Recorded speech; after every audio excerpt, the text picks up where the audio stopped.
ಯೋಗಿಗಳಾಗಬೇಕು ಅಂತಂದರೆ ಭೋಗಿತನ ಬಿಡಬೇಕು. ಭೋಗಿ ಬಿಟ್ಟರೆ ಯೋಗಿ ತಾನಾಗಿ ಆಗ್ತಾನೆ.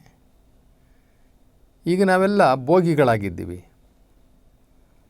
3 ಹೊತ್ತು ಚೆನ್ನಾಗಿ ಊಟ ಮಾಡ್ತೀವಿ, ಅಥವಾ ಮಧ್ಯದಲ್ಲಿ ಏನಾರು ಸಿಕ್ಕಿದ್ರೂ ಸಹ ಸೇವನೆ ಮಾಡ್ತೀವಿ, ಸಾಕಷ್ಟು ಕಾಲಹರಣ ಮಾಡ್ತೀವಿ, ಅಥವಾ ನಮ್ಮ ಉಪಜೀವನಕ್ಕೆ ಹಣ ಗಳಿಸುವಂಥ ವಿಚಾರದಲ್ಲಿ ಹೆಚ್ಚು ಸಮಯವನ್ನು ಕಳಿತೀವಿ. ಹಣ ಗಳಿಕೆ ಯಾರಿಗೋಸ್ಕರ ಗಳಿಸ್ತಾ ಇದ್ದೀವಿ, ನಮ್ಮ ಜೀವನಕ್ಕೆ ಎಷ್ಟು ಹಣ ಬೇಕು, ಎಷ್ಟು ಆಸ್ತಿ ಬೇಕು ಅನ್ನುವುದ್ರದ್ದು ನಮ್ಮ ಚಿಂತೆ ಹೆಂಗಾಗ್ಬಿಟ್ಟಿದೆ ಅಂದರೆ, ಯಾರಿಗಪ್ಪ ದುಡಿತಾ ಇದೆಯಾ? ನನಗೆ, ನನ್ನ ಮಕ್ಕಳಿಗೆ, ನನ್ನ ಮುಂದಿನ ಮಕ್ಕಳಿಗೆ. ಆಯಿತು, ನಿನಗೆ, ನಿನ್ನ ಮಕ್ಕಳಿಗೆ, ನಿನ್ನ ಮುಂದಿನ ಮೊಮ್ಮಕ್ಕಳಿಗೆ.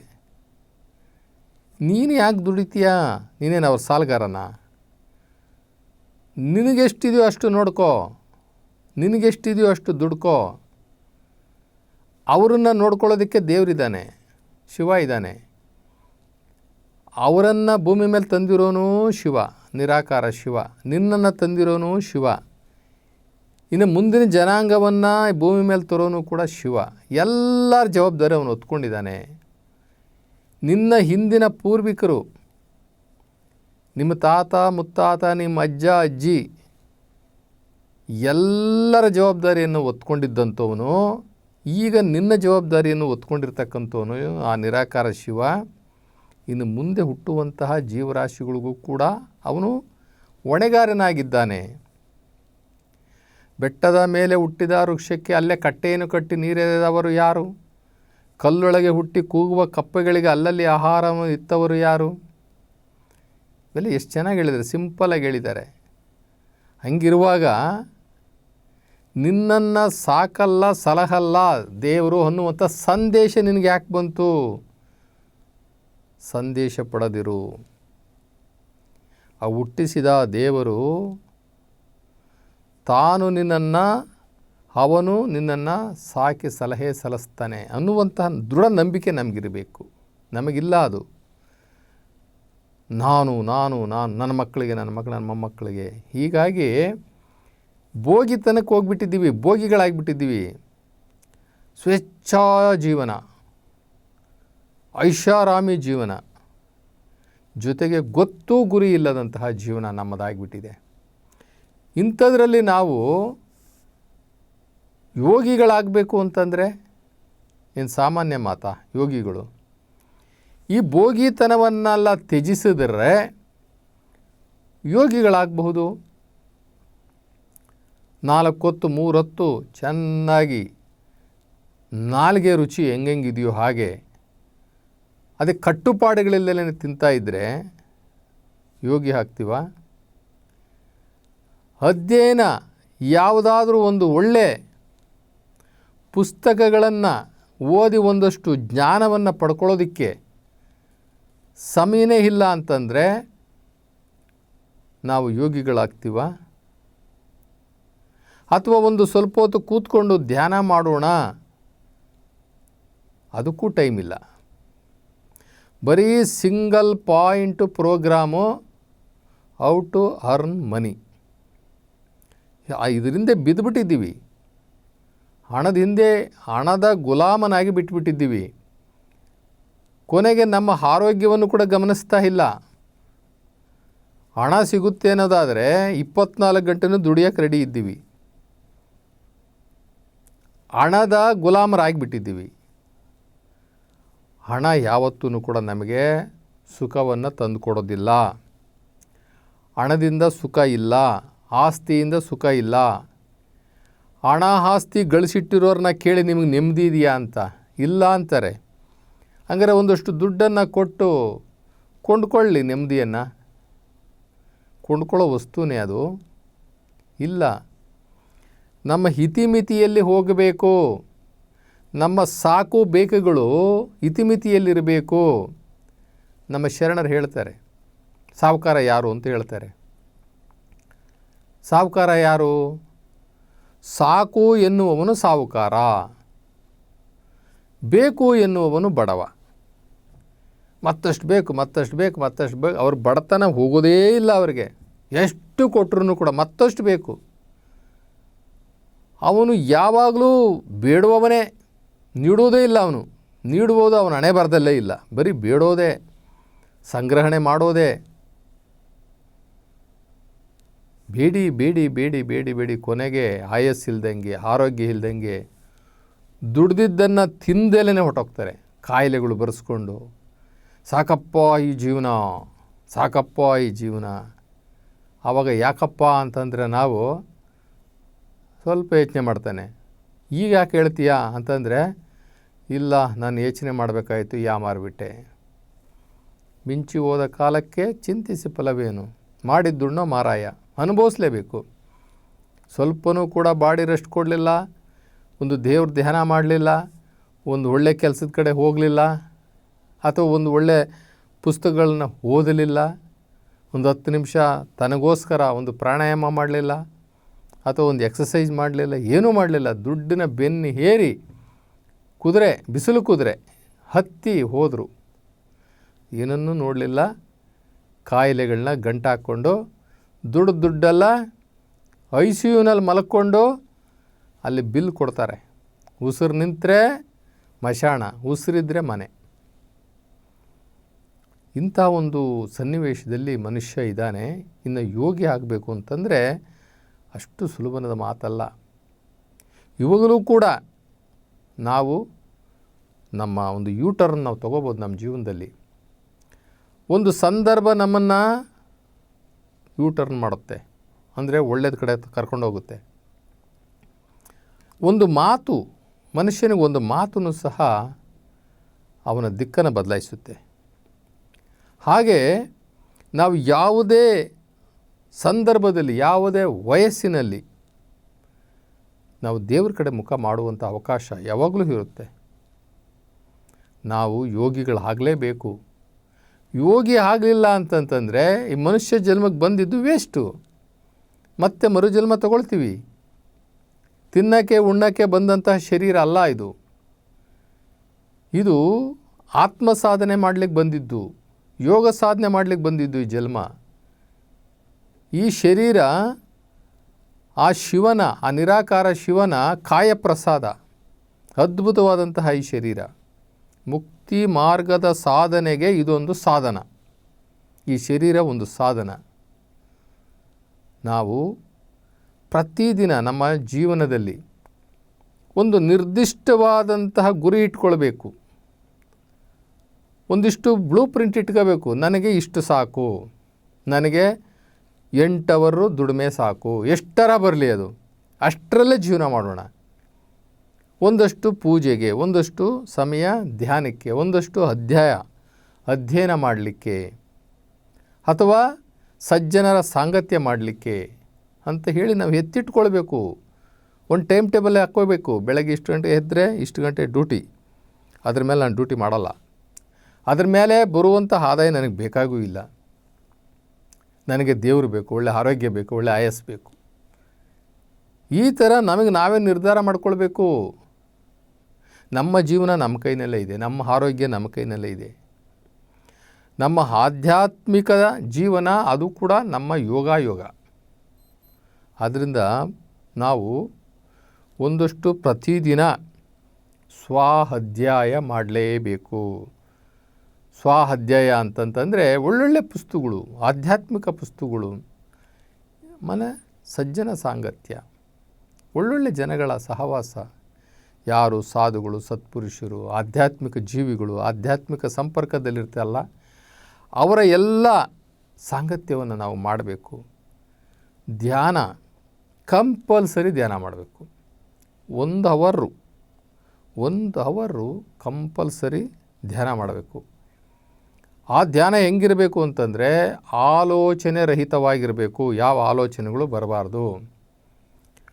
ಆ ಆಲೋಚನೆ ರಹಿತ ಸ್ಥಿತಿಗೆ ಹೋಗುವಂತಹ ದೀರ್ಘ ಅಂದರೆ ಡೆಪ್ತು, ಆ ಡೆಪ್ತ್ಗೆ ಹೋಗಿ ನಾವು ಯೋಗವನ್ನು ಮಾಡಬೇಕು. ಆಲೋಚನೆಗಳು ಶೂನ್ಯ ಆಗಬೇಕು. ಯಾವ ವಿಚಾರಗಳು ಕೂಡ ಮನಸ್ಸಿಗೆ ಬರಬಾರ್ದು. ಹಾಗೆ ಬರಬಾರ್ದು ಅಂತಂದರೆ ನಾವು ಉಸಿರಿನ ಮೇಲೆ ಉಸಿರನ್ನು ಗಮನಿಸ್ತಾ ನಾವು ಧ್ಯಾನ ಮಾಡಬೇಕು. ನೋಡಿ, 1,000,000 ಪೂಜೆ ಮಾಡ್ತೀವಿ ಅಂತ ಇಟ್ಕೊಳ್ಳಿ. ಕೆಲವು ಕಡೆ 1,000,000 ಬಿಲ್ವಾರ್ಚನೆ, ಆಮೇಲೆ 1,000,000 ಹೂವುಗಳನ್ನು ಹಾಕಿ ಪೂಜೆ ಮಾಡುವಂಥದ್ದು, 1,000 ತೆಂಗಿನಕಾಯಿ ಹೊಡೆದು ಪೂಜೆ ಮಾಡುವಂಥದ್ದು, ಆಮೇಲೆ ಎಷ್ಟೋ 1,000 ಲೀಟರ್ನ ಅಭಿಷೇಕ ಮಾಡುವಂಥದ್ದು, ಇವೆಲ್ಲ ಇದಾವಲ್ಲ. 1,000,000 ಪೂಜೆ 1 ಗಂಟೆಯ ಧ್ಯಾನಕ್ಕೆ ಸಮಾನ. ಸುಮ್ಮನೆ ಉತ್ಪ್ರೇಕ್ಷೆಗೆಳುವಂಥ ಮಾತಲ್ಲ ಇದು. 1,000,000 ಕೂತ್ಕೊಂಡು ನೀವು ಏನೋ ಒಂದು ಪೂಜೆ ಮಾಡ್ತೀರಿ ಅಂತೇಳಿ, 1,00,00,000 ರೂಪಾಯಿ ಬೆಲೆ ಬಾಳುವಂಥ ಪೂಜೆ ಅದು. ಒಳ್ಳೊಳ್ಳೆ ಋತ್ವಿಕರು ಕರ್ಕೊಂಡು ಬಂದುಬಿಟ್ಟಿರ್ತೀರಿ,